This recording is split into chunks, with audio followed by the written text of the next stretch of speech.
किसान भाइयों नमस्कार। आप देख रहे हैं यूट्यूब चैनल देहाती किसान साथी में।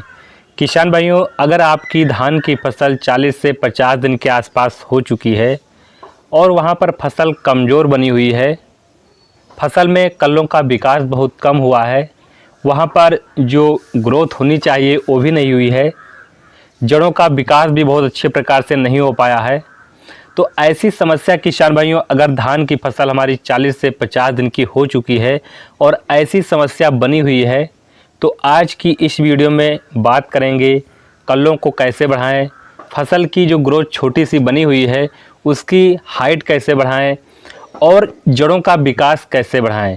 क्योंकि फसल जब 40 से 50 दिन के आसपास पहुंच चुकी होती है, उस समय फसल की जो कल्लों का संख्या है, ग्रोथ है, काफ़ी तेज़ से हो रही होती है।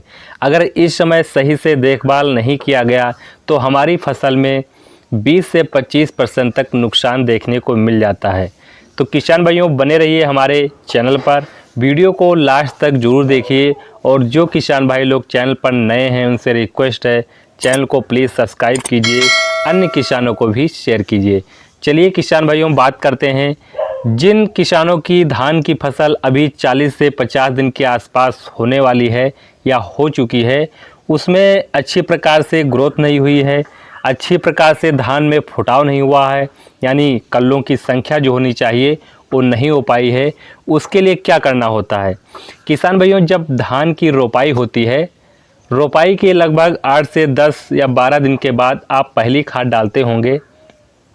पहली खाद में यूरिया यानी नाइट्रोजन देते होंगे, जिंक सल्फेट, सल्फ़र या जो भी ह्यूमिक एसिड, जो भी फर्टिलाइजर्स आप डालते हैं वो हमारी फसल को अच्छी प्रकार से मिला या नहीं मिला, इसके बारे में बात करेंगे। किसान भाइयों होता क्या है, जो हमारा धान की फसल रोपाई करते हैं, रोपाई के लगभग 10 से 15 दिन के बीच आप देखते होंगे बहुत प्रकार के खरपतवार हमारे खेत में उग आते हैं, चाहे वो चौड़ी पत्ती के हो, चाहे वो सकरी पत्ती के हों, चाहे वो अन्य प्रकार के खरपतवार हों।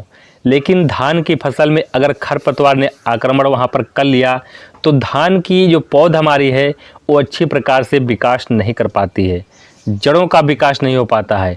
कभी कभी आप देखते होंगे जो धान की रोपाई किए हैं वो छोटा पौधा बना हुआ है, लेकिन जो खरपतवार उगे हैं वो धान के ऊपर निकल जाते हैं। ऐसे में क्या होता है किसान भाइयों, धान का जो पौधा हमारा है उतना बना रहता है, वो अच्छी प्रकार से विकास नहीं कर पाता है, उसमें शाखाएं, उसमें कल्लों का विकास नहीं हो पाता है, क्योंकि जो खरपतवार है वो सारा हमारा जकड़ गया है। तो जड़ों का विकास कहाँ से होगा? उसको किसान भाइयों आपको नष्ट कर लेना है, चाहे वो खरपतवार नाशक दवाई से हो या निराई गुड़ाई करके आपको खरपतवार पहले ही एकदम समाप्त कर लेना होता है। इसके बाद आप जब यूरिया खाद फर्टिलाइजर डाल रहे होते हैं वो हमारे पौधे ग्रहण कर पाते हैं, क्योंकि आप पहले डाल देते हैं, खरपतवार नाशक दवा के स्प्रे नहीं करते हैं, उस समय जो भी फर्टिलाइजर्स, जो भी आप यूरिया नाइट्रोजन के साथ और जो भी मिलाकर डालते हैं वो सारे खरपतवार ग्रहण कर लेते हैं और धान के ऊपर जो खरपतवार निकल जाते हैं, जिससे धान के पौधे में कल्लों का विकास नहीं हो पाता है, जड़ों का फैलाव नहीं हो पाता है, मिट्टी के गहराई तक जड़ें वहाँ पर विकास नहीं कर पाती हैं, जिससे वहाँ पर फुटाव नहीं हो पाता है, पौधे की ग्रोथ नहीं हो पाती है। तो सबसे पहले आपको खरपतवार को नष्ट करना है। इसके बाद किसान भाइयों, जब आपकी धान की फसल लगभग 40 से 50 दिन के आसपास पहुंच चुकी होती है तो वहां पर आप देखते होंगे कुछ ज़रूरी सूक्ष्म पोषक तत्वों की आवश्यकता होती है, यानी कि नाइट्रोजन यानी यूरिया जो डाल रहे होते हैं, यूरिया से काम किसान भाइयों नहीं चलने वाला है। बहुत पुरानी बातें हो गई कि पहले ज़माने में केवल नाइट्रोजन या यूरिया डाली जाती थी, लेकिन आज की युग में हमारी मिट्टी में सल्फ़र की कमी हो गई है, सूक्ष्म जो तत्व होते हैं उनकी कमी हो चुकी है, बहुत प्रकार के माइक्रो न्यूट्रिएंट्स तत्व की कमी हो चुकी है। अगर उसकी पूर्ति समय पर नहीं किया गया तो हमारी फसल अच्छी प्रकार से ग्रोथ नहीं कर पाएगी, अच्छी प्रकार से उसमें जड़ों का विकास नहीं हो पाएगा, अच्छी प्रकार से उसमें कल्लों का विकास नहीं हो पाएगा। और जो भी कीटनाशक हमारी जड़ों में लगते हैं या तना में लगते हैं या पत्ता लपेटक लगते हैं या सुंडी की लगते हैं, अगर इन सब का वहाँ पर समय से उपाय नहीं किया गया तो हमारी पौधा जो है वो अच्छी प्रकार से विकास नहीं कर सकता। तो इसके लिए जब फसल हमारी 40 से 50 दिन के आसपास हो चुकी होती है, जब आप यूरिया डालने जा रहे हैं, चाहे वो लास्ट यूरिया हो चाहे आप दूसरी यूरिया डालने जा रहे हो, क्योंकि किसान भाइयों होता क्या है, धान में वैसे तो मुख्यतः 3 भागों में आपको नाइट्रोजन खाद देनी चाहिए, लेकिन कुछ मिट्टी के अनुसार भी किसान देते हैं, भारी मिट्टी है या बलुई मिट्टी है तो उस हिसाब से या फिर वैरायटी के हिसाब से देते हैं। कम अवधि की वैरायटी लगाई है या लंबी अवधि की वैरायटी लगाई है। अगर कम अवधि की वैरायटी लगाई है 110, 115, 120 दिन में तैयार होने वाली, तो वहाँ पर 2 भागों में अगर नाइट्रोजन दे देते हैं तब भी किसान भाइयों धान की अच्छी पैदावार निकाल करके आपको दे देती है।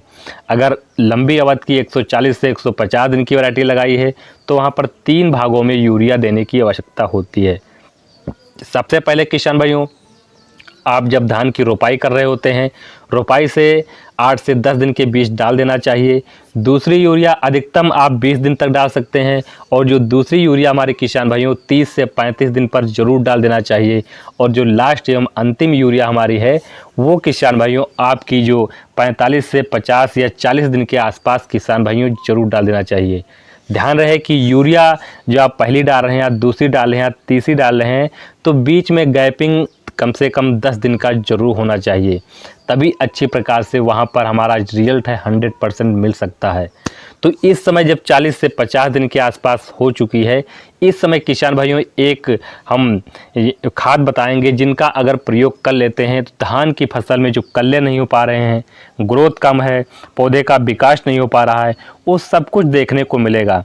तो इस समय आपको ले लेना है नाइट्रोजन यानी यूरिया। यूरिया आपकी मात्रा लेना है 30 से 35 किलोग्राम प्रति एकड़ के हिसाब से, और साथ में आपको लेना है पोटास। पोटास आपको चिलेटर फॉर्म में लेना है, जो हमारी अभिमन्यु कंपनी की पोटास आती है वो आपको पोटास ले लेना है। अगर आप एमओपी म्यूट्रेट आप पोटास ले रहे हैं तो वहाँ पर आपको 15 से 20 केजी प्रति एकड़ के हिसाब से लेना पड़ेगा। लेकिन जो अभिमन्यु की पोटास हमारी है ये प्योर पोटास होती है, इसकी मात्रा की बात करें तो 5 से 6 किलोग्राम प्रति एकड़ के हिसाब से आपको लेना है।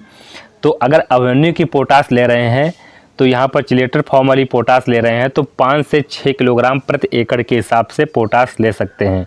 अगर एमओपी ले रहे हैं, म्यूट्रेट आप पोटास ले रहे हैं तो 15 से 20 केजी प्रति एकड़ के हिसाब से लेना है। तो ये आपको ले लेना है। और साथ में किसान भाइयों बात करेंगे, जो हमारी धान की फसल होती है उसमें जिंक और जो लोहा है उसकी कमी हो जाती है, आयरन की कमी हो जाती है, तो इसके लिए आपको किसान भाइयों फेरस सल्फेट लेना है।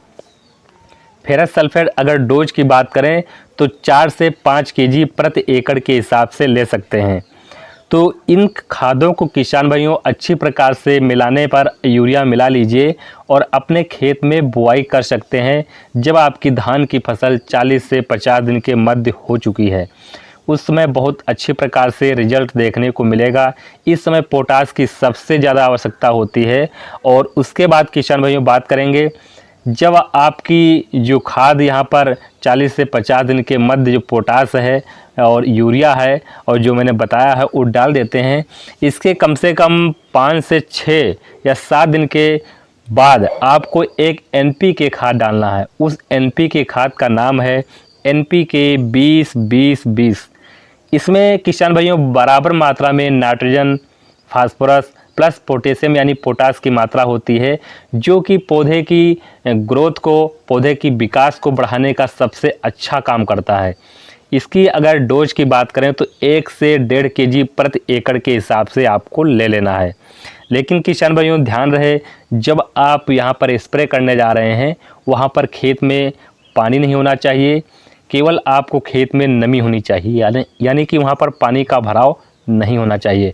100% रिजल्ट किसान भाइयों मिलेगा। आपकी धान में कल्लों का विकास होगा, धान एकदम हरा भरा दिखाई देगा, पौधा स्वस्थ बना रहेगा और पौधे की ग्रोथ जो विकास है वो अच्छी प्रकार से देखने को मिलेगा। तो किसान भाइयों जो मैंने बताया है वो अच्छी प्रकार से अच्छे समय पर डाल देते हैं तो पौधे में अच्छी प्रकार से वहाँ पर कल्लों का विकास, पौधों का विकास देखने को मिलेगा। अगर किसी प्रकार की समस्या आ रही है तो नीचे आप कमेंट कीजिए और साथ में आप कहाँ से हैं नीचे आप ज़रूर कमेंट कीजिए। तो मिलेंगे अगली वीडियो में, लेकिन उससे पहले जो भी किसान भाई चैनल पर नए हैं उनसे रिक्वेस्ट है चैनल को प्लीज़ सब्सक्राइब कीजिए, वीडियो पसंद आने पर लाइक कीजिए और अन्य किसानों को भी शेयर कीजिए। मिलेंगे अगली वीडियो में नए टॉपिक के साथ। नमस्कार।